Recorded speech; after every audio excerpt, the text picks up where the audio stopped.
This video today is just going to have a quick look at atheism, Islam and the LGBTQ community. In particular, I'm going to look at their attitudes towards Christianity, because as far as I can see, in recent times, atheists, Islam and the LGBT community seem to be demanding respect from Christianity and Christians, but they don't seem to be willing to give respect to Christianity and Christians. And in the United Kingdom, where I'm obviously from, we seem to be turning into some sort of Islamic state.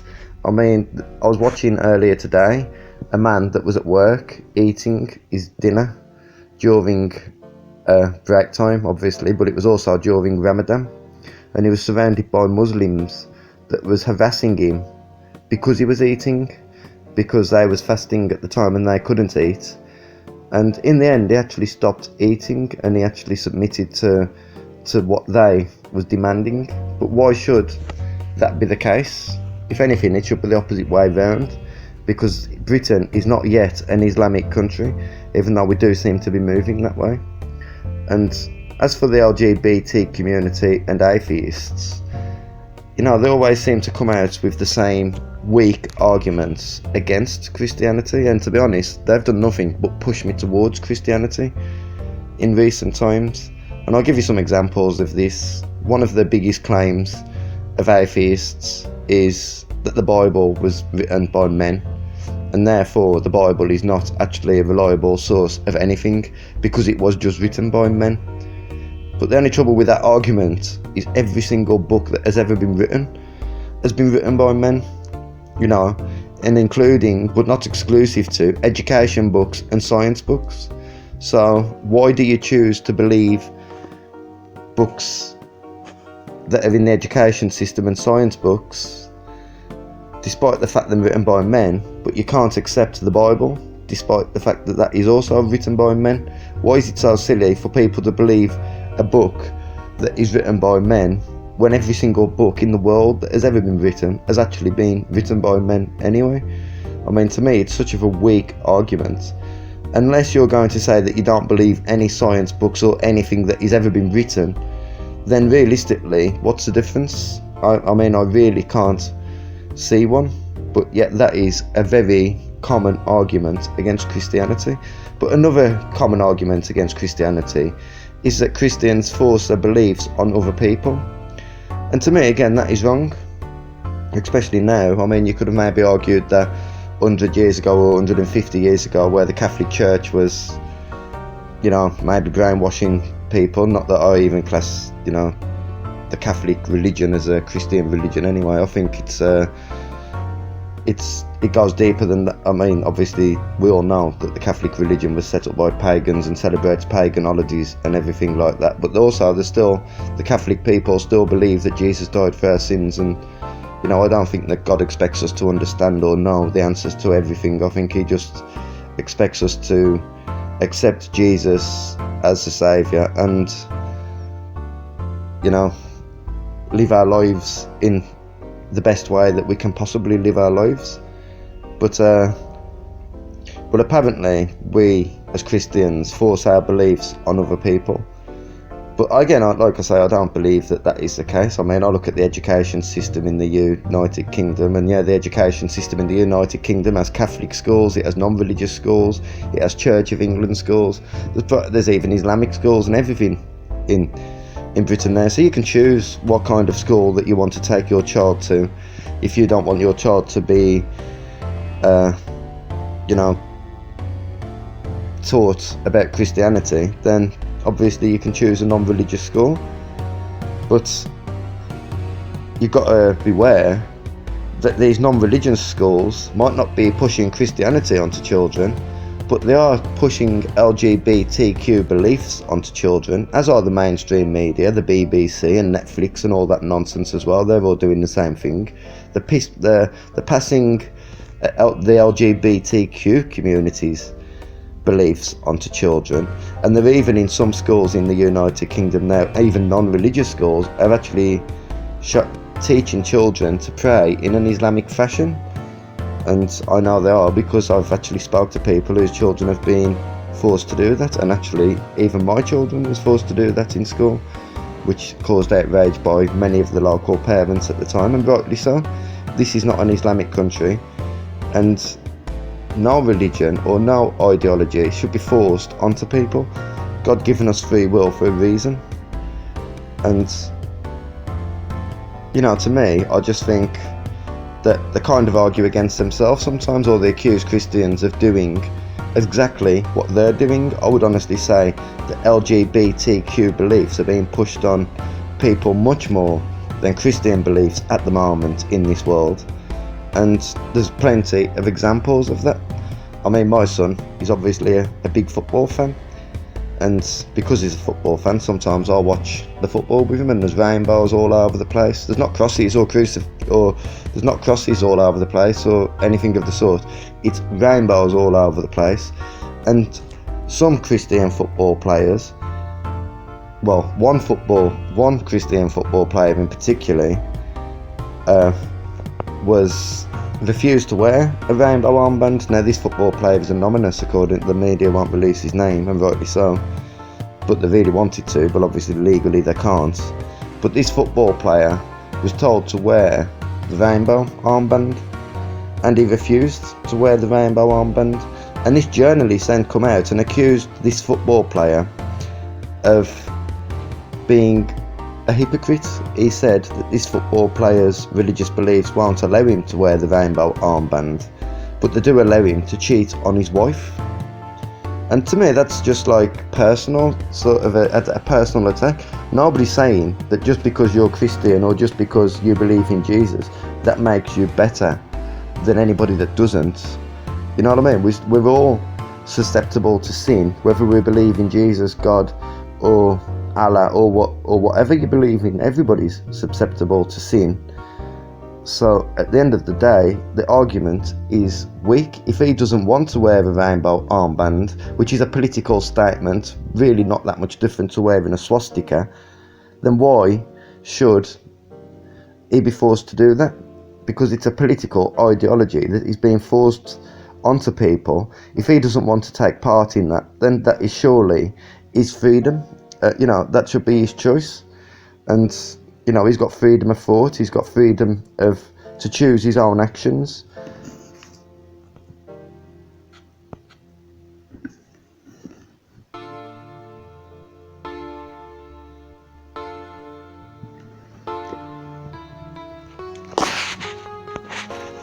Many atheists also claim that Christians and Christianity promotes violence and injustice, and is responsible for violence and injustice.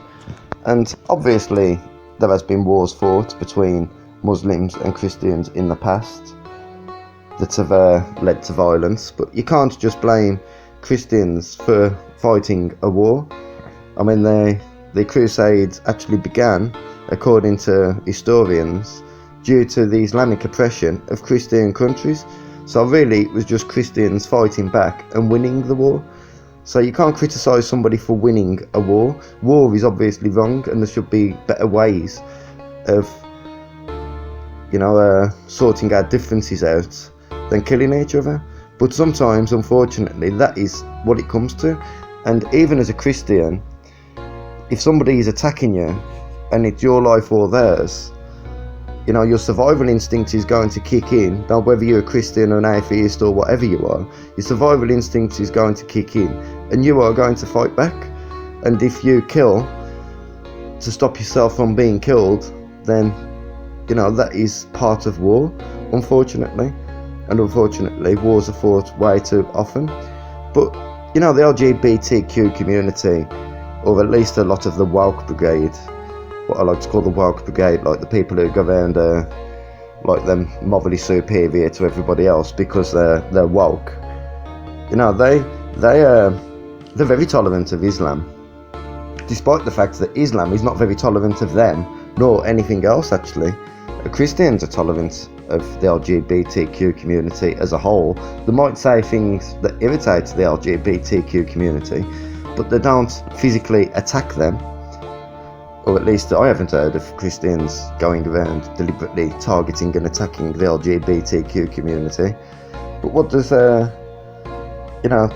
people will say, like I say, that the Christianity promotes violence, but that is not true at all. When you actually read the words of Jesus, Jesus never promoted violence against anybody. In fact, Jesus said we should love and pray for our enemies, and we should turn the other cheek.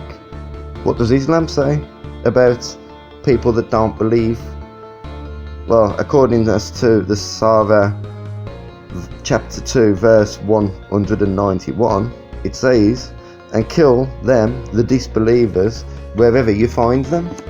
So basically anybody who's not Muslim, according to the Quran, is okay to be killed. And it's not just one verse that says that either. There's multiple verses that say that. I've got another one written down somewhere, and it says, we shall cast terror into the hearts of those who disbelieve.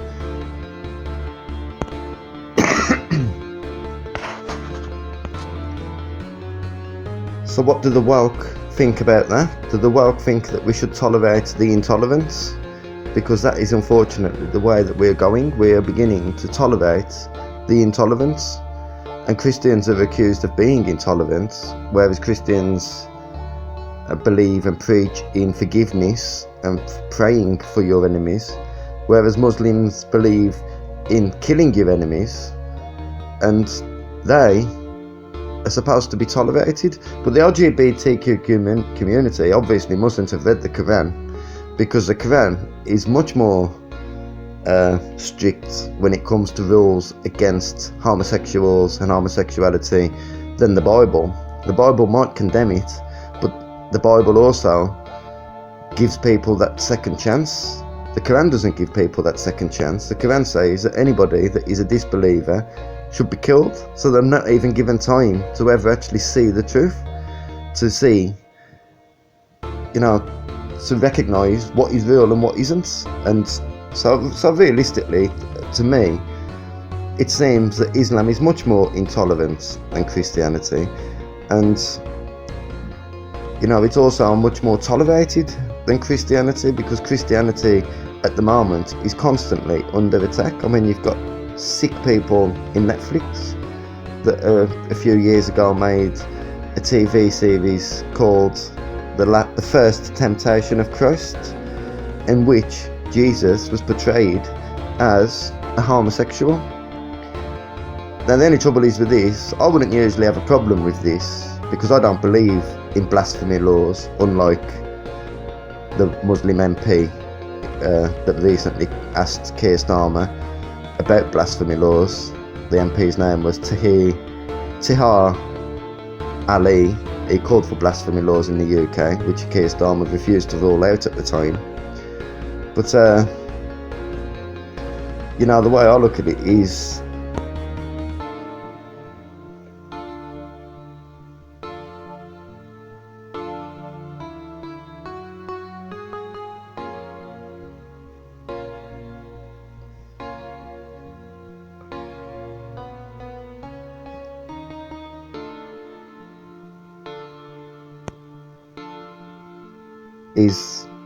nothing is above criticism and nothing is below praise.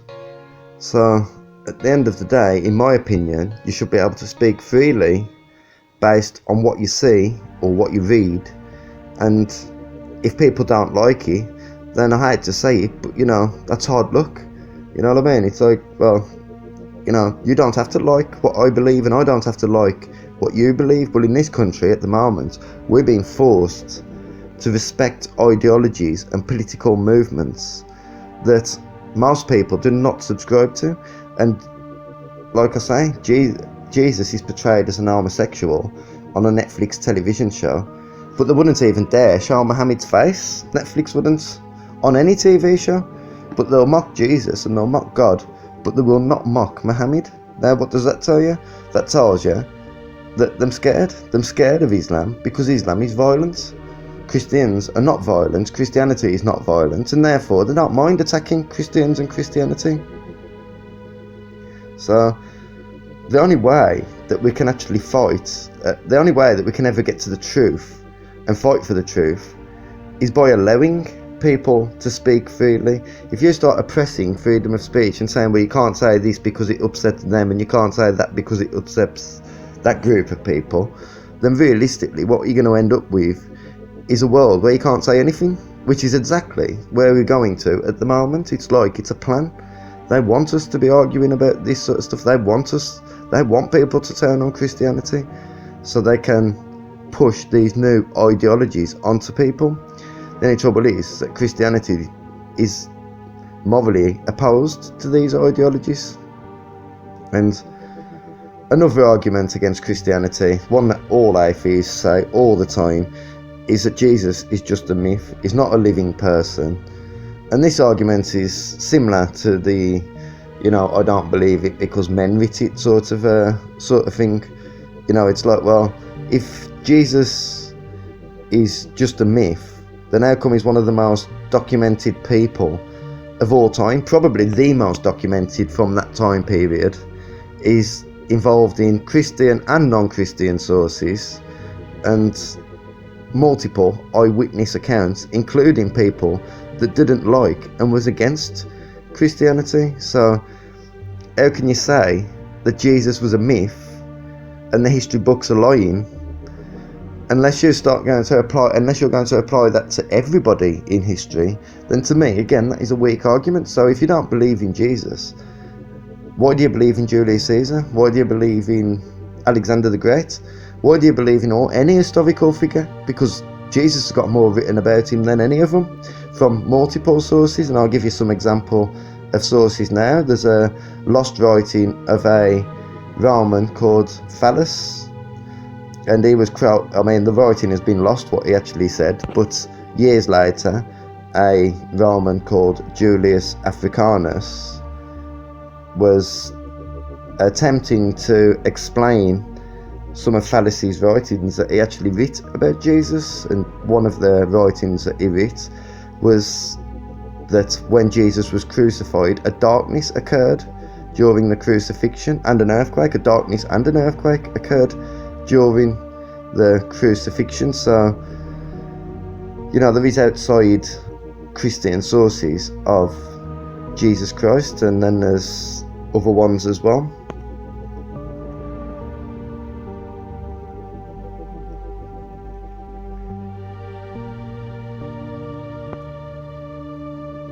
Tacitus was a historian, and in his annals of 116 AD, he states that Jesus lived in Judea and was crucified by Pontius Pilate. And there is also a letter that Pontius Pilate written to the Roman Emperor Tiberius at the time, which also speaks about Jesus, the existence of Jesus, his followers, and even the resurrection of Jesus. So for me, there is plenty of evidence that Jesus existed. There is as much evidence that Jesus existed as almost anybody, or probably anybody from that time period anyway. So unless you're going to say you don't believe anything that was written from that time period because it was just written by men, then realistically, why don't you believe in Jesus? And I've gone into detail in the past, in other videos, everything has a cause, a beginning, and the beginning always has a cause. What was the cause of our beginnings? This is something that science cannot explain. This is half of the reason there why I'm such of a big believer in Jesus, because when you actually start pushing scientists to explain these ideas, they can't do it. They can't explain how life started, how the universe started, how anything started without some sort of intelligent design and deliberate, actions. And that even goes for things like DNA. I was watching recently a man called Cliff. I don't know his second name. He's a Christian who speaks a lot on YouTube, and he was debating with an atheist, and the atheist said to him, well, why do you believe in Jesus? And he actually explained, because of the deep codes that one single cell of DNA has more information in it than 3 giant encyclopedias. I mean, more data in it than 3 giant encyclopedias. And Cliff put it like this, a really interesting way he put it actually. He said that if you come across a beach and that beach has got waves, the sand has got like bumps on it, you look at the sea and the sea has caused them bumps. But if you're walking on a beach and it says John loves Mary in the sand, then the sea has not caused that. Some sort of an intelligent design has written that into the sand, because the sea doesn't do it. Now the atheists tried to say that it is possible that maybe a rock being swung around under the water could write Mary loves John. But let's all be honest, the odds of that are absolutely astronomical. It is almost 100% impossible. You're talking billions or maybe even trillions to one that could ever happen. It's never been recorded as happening, and it's probably never happened because it is so far-fetched. So sometimes what these atheists believe is actually more far-fetched than what they say we believed, than what we believe. But we're still the ones that are considered to be stupid and uneducated due to our beliefs. I mean, the world really does hate the truth, and that's why we're suffering the censorship and everything that we've been suffering from in the last few years, is to protect people's feelings. People that are wrong, to protect their feelings.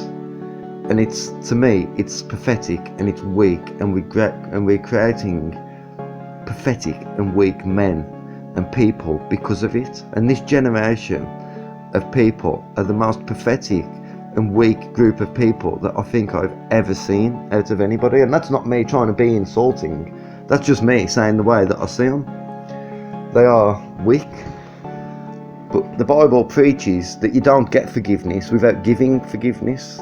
So at the end of the day, all we have to do is forgive. That's our job, is to just forgive and to believe in Jesus and to try to live as good and as clean as a life as possible.